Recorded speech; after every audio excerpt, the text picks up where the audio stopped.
Hello and welcome, I'm Pia and you're watching NewsX World. We're at the 151st Inter-Parliamentary Union in Geneva. I'm being joined by Ceylan Akça Cupolo. She's a Member of Parliament from Türkiye. Thank you so much for taking our time and speaking to us on NewsX.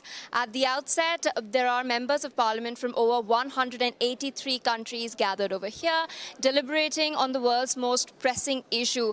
How significant then do you think is such a platform on empowering parliamentarians across the world and representation of people and their problems and concerns?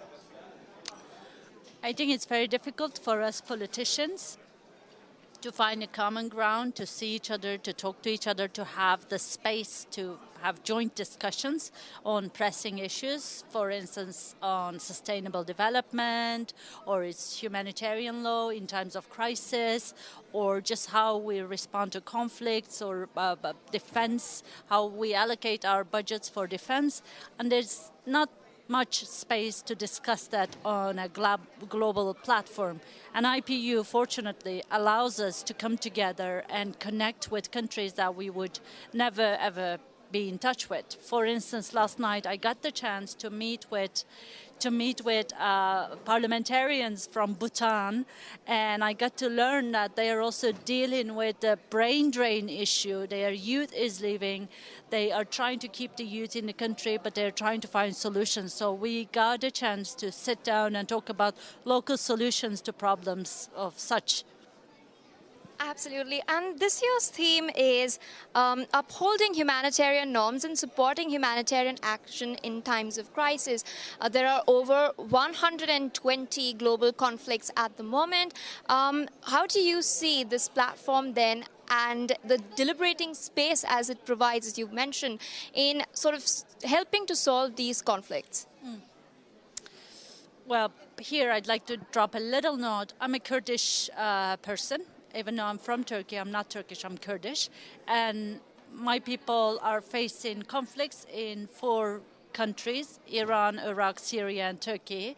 And there's currently peace talks that could result in a peaceful resolution to the Kurdish question in a regional perspective. And while we discuss peaceful resolutions to conflicts, we also have to understand how humanitarian law works, and that became more evident with the war in Gaza, with civilian deaths and let's call it genocidal attacks on people, and the starvation of children and a whole punishment of a whole population. That showed us that we need to uphold humanitarian law no matter how and when. The problem is that more countries are withdrawing from protocols that show basic rules one must apply during conflict, and they withdraw from these during conflict. And the war between Ukraine and Russia is also forcing many European countries to withdraw from these protocols that have the basic standards to ensure civilian safety. So this is also a great platform to make sure that they feel the pressure from international partners, international colleagues who say that don't withdraw, stay in these protocols and the laws, the legal amendments, because they are important for the well-being of the humanity.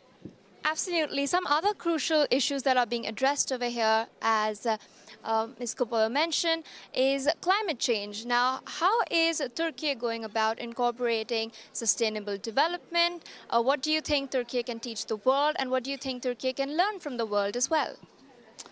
Unfortunately, my country is not doing enough to tackle climate change, but also my country is positioned in a region that is suffering from water scarcity, and it's going to have extreme droughts in the coming years. And it's also the position of my country impacts the water scarcity in Iraq, Syria, and Iran as well. So that becomes a regional issue. So if Turkey doesn't handle its climate change policies, then it's going to impact other countries in the region. And that's why we're trying to, at least with my party, the party that I represent, we're trying to have a holistic approach to climate change. And we propose that each party, each political party, political camp makes sure that their party program includes concrete steps for climate change. But at the moment, unfortunately, we have really horrendous mining laws in our country, and we hope that the experience of IPU, what we learn from IPU here, could help us back in the country to propose laws that respect climate. And speaking of the future, we also know that technology is a part of everyone's lives, AI included. We're seeing young kids now being exposed to artificial intelligence at their tender age as well. It does have its advantages, its boon, with the fact that you have information accessible very easily, but there are drawbacks as well, challenges as well. Deep fakes are a major concern. How do you think then can parliamentarians over here legislate going forward in their countries to draft proper AI policies? Well, the recent advancements on AI sort of remind me of the great frontier in the, let's say, the discovery of the American continent. And there, you know, while they were discovering the continent, they also had, they found these mines full of gold, and they had this thing called rush to gold. And that was done so uncontrollably, and that it resulted in some permanent damage. With the eradication of native people and like irreversible damages to that area, culture, language, and everything. And I think AI is sort of similar. We're just rushing into it. Everybody's trying to be part of it as soon as possible, but when it's done without proper safeguards and without proper framework, it could result in catastrophic results, consequences. Because yesterday we were discussing nuclear armament. Everyone is trying to gather nuclear capacities, but that at the same time we have AI, and AI without control in charge of nuclear weapons means that there's an alien invasion onto humanity and an alien intervention on humanity. So that these parliaments need to make legal jurisdiction and mechanisms to tackle issues regarding AI.